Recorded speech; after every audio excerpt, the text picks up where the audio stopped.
If you've ever gone through a checkpoint, as a white male, they ask you, how are you? Anything else? All right. So the next pair share is, the next pair share is to explore your first experience of race.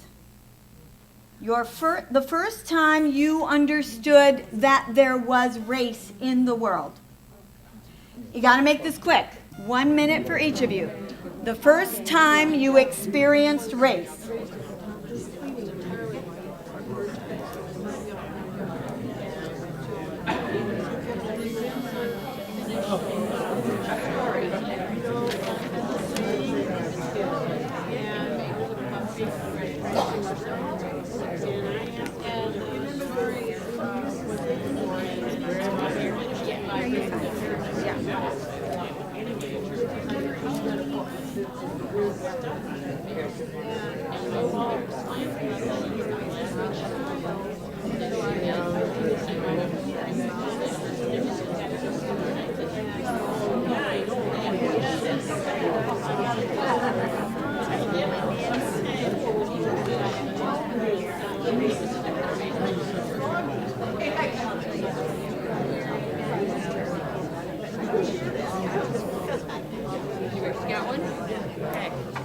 Okay, come back to the group, please. Again, we got to do this quick. An example? When I was a child, we had a black cleaning lady that came once a week. And I remember, and I couldn't have been more than 4 or 5, the child's rhyme, eeny, meeny, miny, moe. I remember asking her, "What do you say?" And she told me, "Catch a froggy by its toe."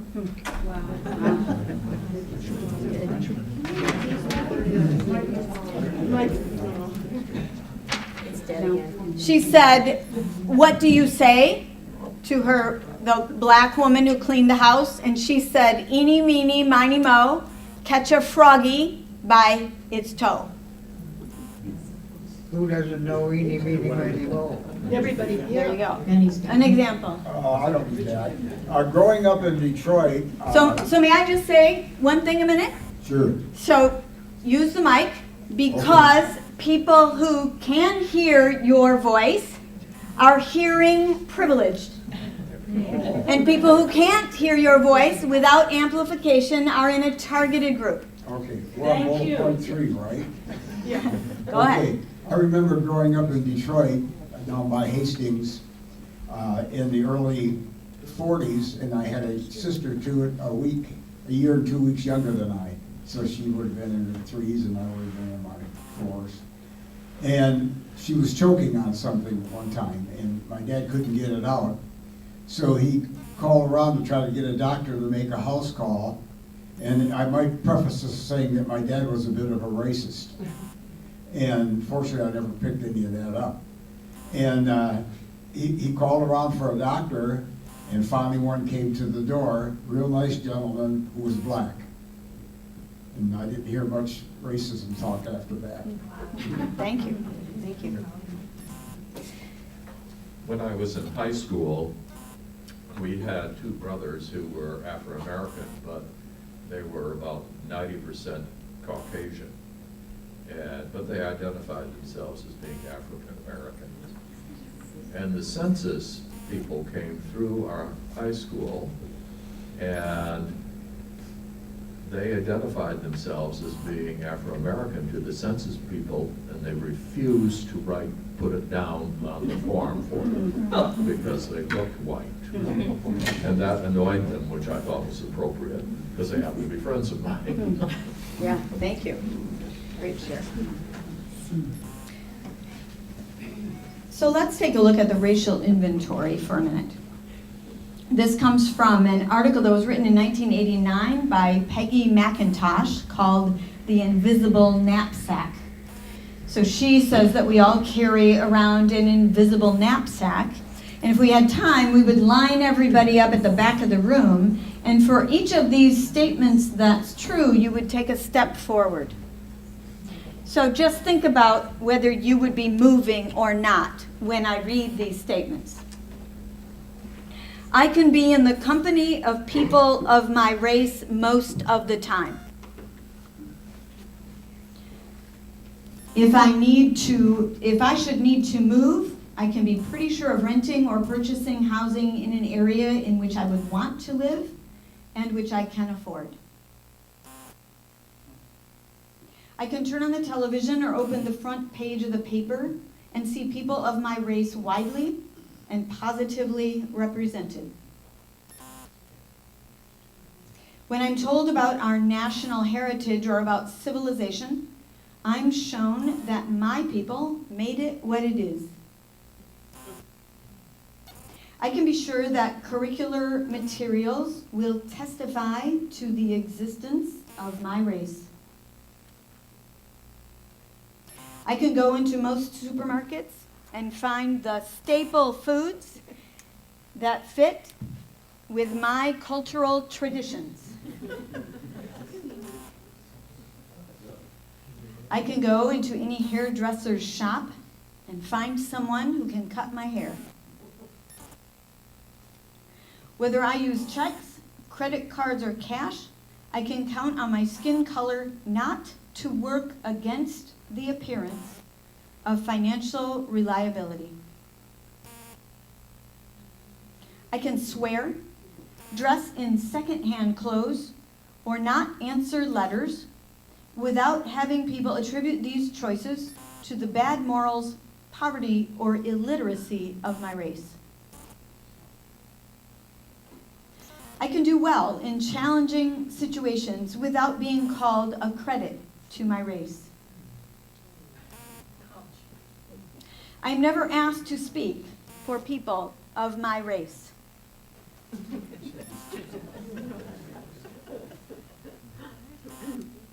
I can criticize, oh boy. I can criticize our government and talk about how much I fear its policies and behaviors without being seen as a cultural outsider.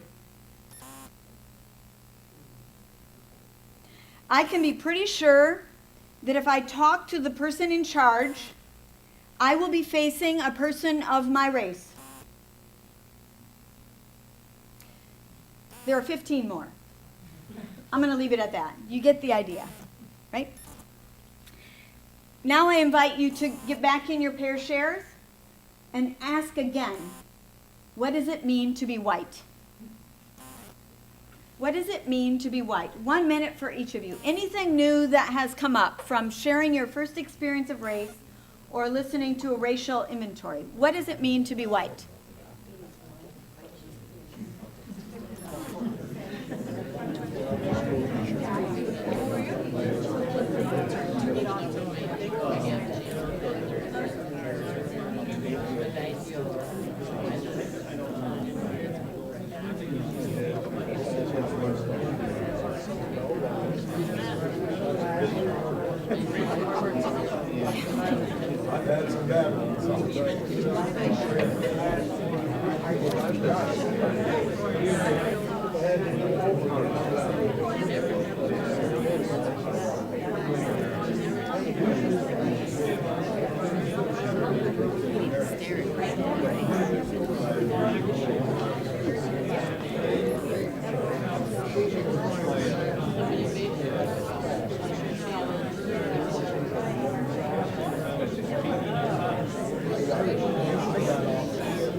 Come back to the group, please.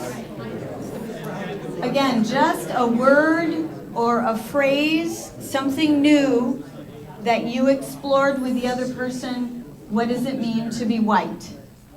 Call it out and I'll repeat it.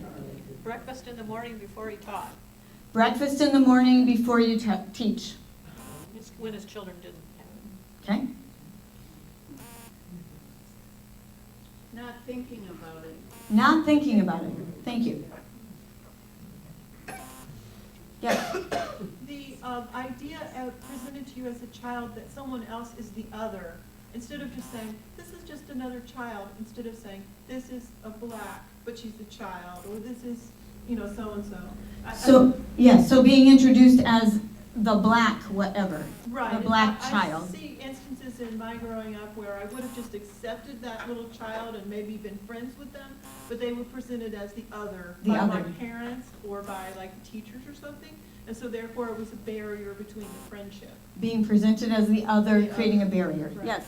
I noticed something right in your presentation along those lines, is where you were talking about naming these other people in the story, you named them as black and what, and when you named the other people, you didn't name them as white.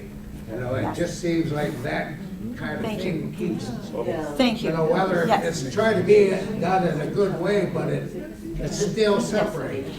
White is normal. And so Yeah, we don't, white is if, normal, right, so if someone's white, we don't have to say the white doctor, the white nurse, the white teacher, the white child, the white, but if someone's other, then we introduce them that way. We want to make sure that they're known as the other. And it's, we're not trying to be racist. It's the air that we breathe. It's what we learn to do. So we're gonna do one more pair share, but I want to point out that this racist thing that happens in our culture is not because individually we're bad racist people. None of us wants to be, at least I'm hoping all of you in this room don't want to be that. But we live in a culture that's structured. Our interpersonal relationships, our institutions, our cultural mores and values are structured such, you'll see the quote in a minute, that what we learn is that white is normal and everything else is not. Or male is normal, everything else is not. Or English speaking is normal, everything else is not. You get the difference between the privileged identities versus the targeted identities? Okay, one more peer share. Something you remember about being a child. 1 minute for each of you. Something you remember about being a child.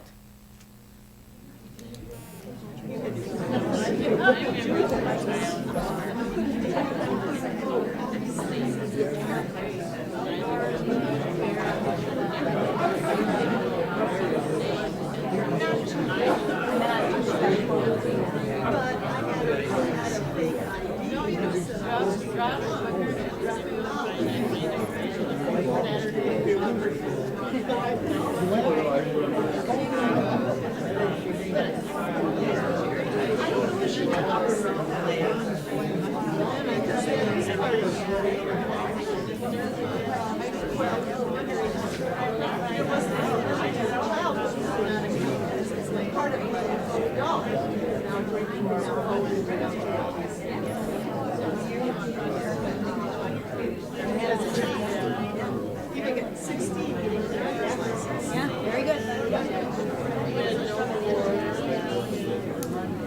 All right, for the sake of time, even if you haven't shared yet, please come back to the group.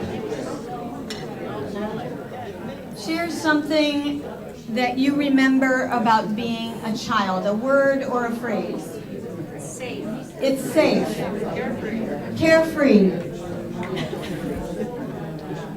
What else do you remember about being a child? Didn't have to worry about anything. Playing marbles. I remember when our rabbi was assassinated. When a rabbi was assassinated. Your rabbi. Okay, thank you.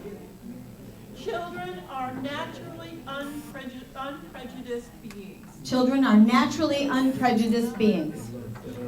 Did anyone ever hear that children should be seen and not heard? Yes. Yes. Did anyone ever, go ahead.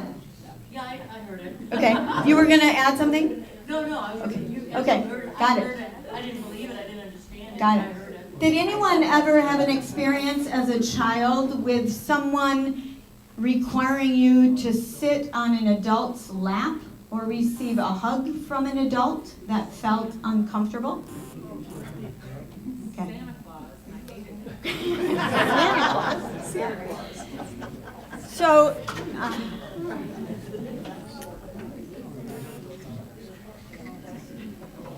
so we could obviously spend a lot more time, if we had it, exploring each of these things and how it helps us understand what it means to be white.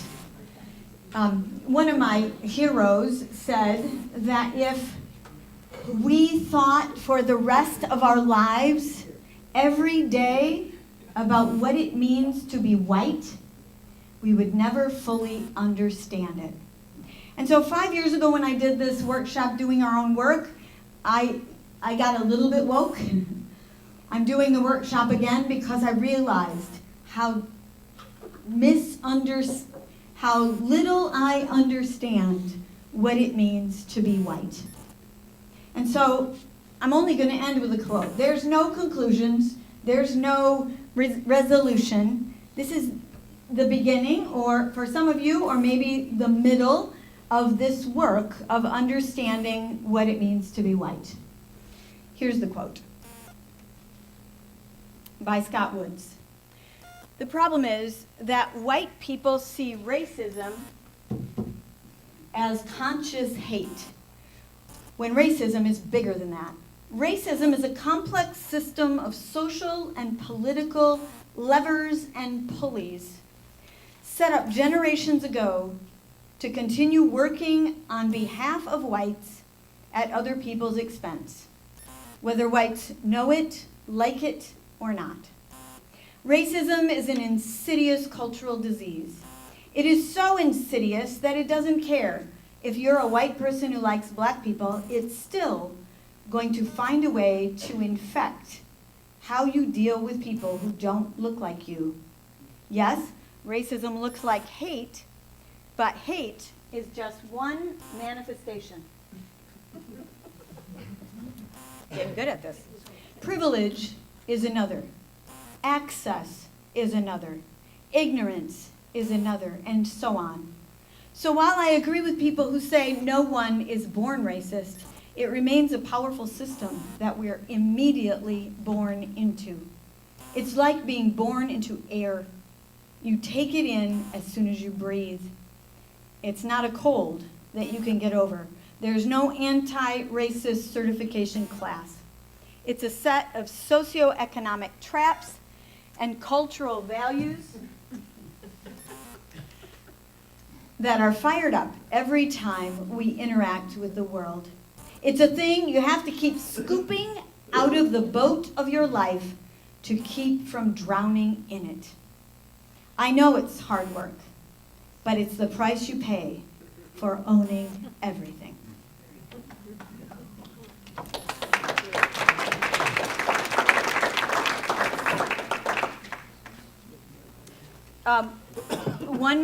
One more idea. Debbie Irving's Waking Up White, an excellent read to help with thinking about these issues. Debbie Irving, Waking Up White. Thank you, Jody. Just scratching the surface there, just to get you feeling what this is like to do this kind of work that we all have to do. Even if we think we're not racist and we think we don't have biases, we all do. It's like the air, we're born into it, right? The League of Women Voters US website has more resources as well that I mentioned in that part of the presentation that I gave. There are TED Talks, a book list, that's on the book list, as well as other reading material and supporting documents. I will try to include those in a mailing that we do or in our next voter so people can access some of those resources more readily. The most important thing you can do is keep thinking about things, have these conversations with people. reach out to somebody that you don't know and find out more about them. Recognize and accept that you have biases. Develop the capacity to use a flashlight on yourself. Notice your triggers and your judgments. Practice constructive uncertainty. Check your assumptions. Practice listening without interruption. Explore beyond your comfort zone. Have a difficult conversation. Engage more fully with people who are different from you. Understand how your behaviors affect others. And the thing that I always like to close with is imagine a democracy where every person, and I get choked up every time I read this, imagine a democracy where every person has the desire, the right, the knowledge, and the confidence to participate. Thank you. We'll take a 5-minute break and reconvene for our meeting.